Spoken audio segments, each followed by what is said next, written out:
Well, what about you? That's what your family wants for you, too. I haven't made up my mind yet. Not important now, Snake. Let's focus on what we're doing.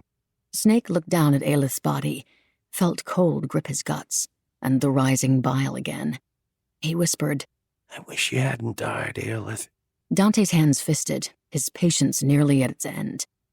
Well, she did. She was asking for it, Snake.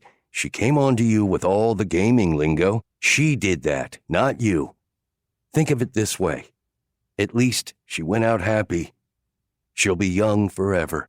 Snake stared at his friend, wondering if Dante was dissing Aelith on purpose because he knew Snake liked her. He realized he couldn't talk because he'd start crying. They lifted the body over the grave and dropped it in. Snake saw a clump of her black hair as he dug his shovel into a mound of dirt and swallowed convulsively. Aelith the dreamer wouldn't be forever young. She'd be forever dead. When the grave was flat enough, they spread rocks and branches on top. When Dante was confident everything looked natural, they carried the shovels back to Dante's Jaguar, fit them diagonally in the small trunk, slammed down the lid. Snake watched Dante pull out his cell and call Alan Brandt in Philadelphia, ask him if he'd like to have guests tonight. Snake heard him laugh at something Alan said. They drove slowly along the narrow dirt road to the Schuylkill River Trail to turn onto I-76 east to Philadelphia. They made one stop to throw the shovels away. The night once again became still and silent. An ancient, naked branched oak tree hovered near the grave. A deer came to sniff at the flattened earth, paused, raised her head, and slowly backed away into the forest. The earth settled. Bluebells grew through the branches they'd left, blanketing Aelith's grave in the spring. The oak tree spread its thick, green-leafed branches over the grave. Year after year. 2. Delta Rho 5 Fraternity Rave, Godwin University, Creighton, Pennsylvania. 5 hours earlier. Mia, stop! When Mia looked over at her friend, she pulled up. What? You don't want to go to the rave? Serena Winters took her friend's shoulders between her hands, shook her. Of course I want to go, but this moment I want you to pay attention. Now listen up. Yes, he's a creep and a loser and a cheat, and you were smart enough to see what he is and kick him out the door. What did you expect from that jock? He probably keeps a scorecard. Mia sighed, kicked a pebble out of her path. She still felt angry enough to spit. She said, You did tell me Rod would cheat on me if I didn't put out, and right away. Like buy a girl a hamburger and she owes you sex. Them's the rules.